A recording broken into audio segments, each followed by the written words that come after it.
नमस्कार दोस्तों, कैसे हैं आप सभी। मैं प्रिया चांडक आप सभी का स्वागत करती हूँ आपके अपने चैनल आई कैन पर।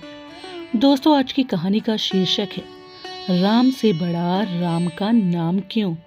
दोस्तों, एक बार की बात है, श्री राम दरबार में हनुमान जी महाराज श्री राम जी की सेवा में इतने तन्मय हो गए कि गुरु वशिष्ठ के आने का उनको ध्यान ही नहीं रहा। सभी ने उठकर उनका अभिवादन किया, पर हनुमान जी नहीं कर पाए।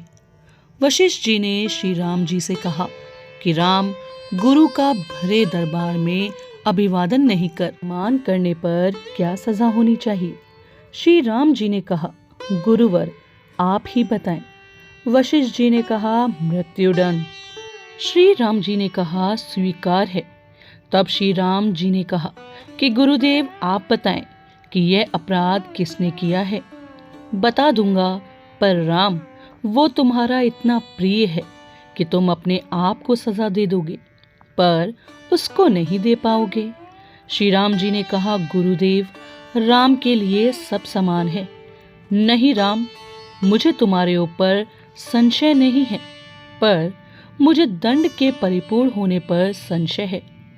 अतः यदि तुम यह विश्वास दिलाते हो कि तुम स्वयं उसे मृत्युदंड अपने अमोघ बाण से दोगे, तो ही मैं अपराधी का नाम और अपराध बताऊंगा। श्री राम जी ने पुनः अपना संकल्प व्यक्त कर दिया। तब वशिष्ठ जी ने बताया कि यह अपराध हनुमान जी ने किया है।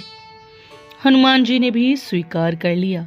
तब दरबार में राम जी ने घोषणा की कि कल सायंकाल सरयू के तट पर हनुमान जी को मैं स्वयं अपने अमोघ बाण से मृत्युदंड दूंगा।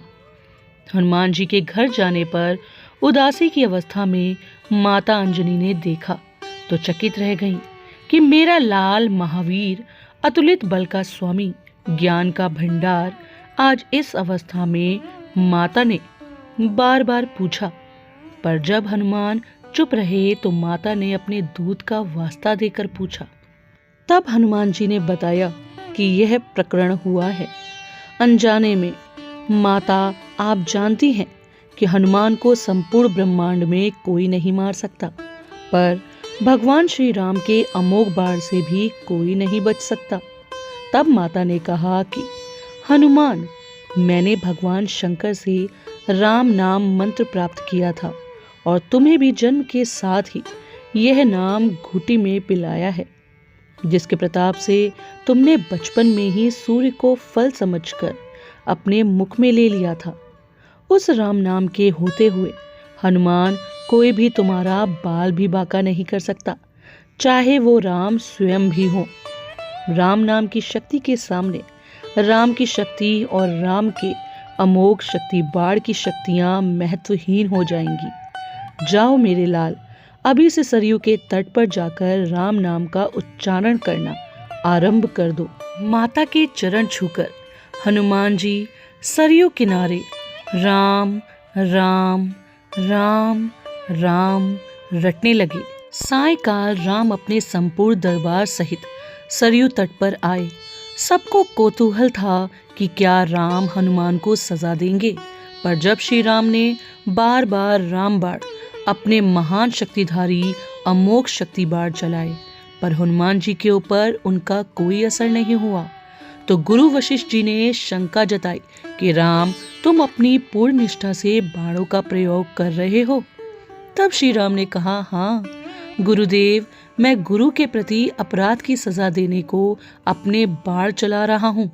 उसमें किसी भी प्रकार की चतुराई करके मैं कैसे वही अपराध कर सकता हूँ, तो तुम्हारे बाण अपना कार्य क्यों नहीं कर रहे हैं।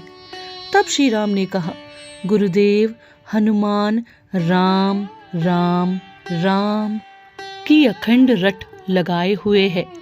मेरी शक्तियों का अस्तित्व राम नाम के प्रताप के समक्ष महत्वहीन हो रहा है। इससे मेरा कोई भी प्रयास सफल नहीं हो रहा है। आप ही बताएं गुरुदेव, मैं क्या करूं।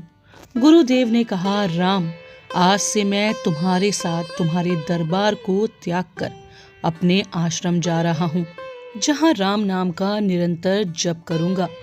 जाते जाते गुरुदेव वशिष्ठ जी ने घोषणा की कि हे राम, मैं जानकर मानकर यह घोषणा कर रहा हूँ कि स्वयं राम से राम का नाम बड़ा है। राम नाम महाअमोघ शक्ति का सागर है। जो कोई जपेगा, लिखेगा, मनन करेगा, उसकी लोक कामना पूर्ति होते हुए भी वो मोक्ष का भागी होगा। मैंने सारे मंत्रों की शक्तियों को राम नाम के समक्ष न्यूनतर माना है। तभी से राम से बड़ा राम का नाम माना जाता है।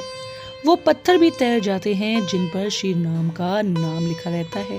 सो दोस्तों, मैं आशा करती हूँ कि इस कहानी के माध्यम से आपको पता चला होगा कि क्यों राम से बड़ा राम का नाम माना जाता है।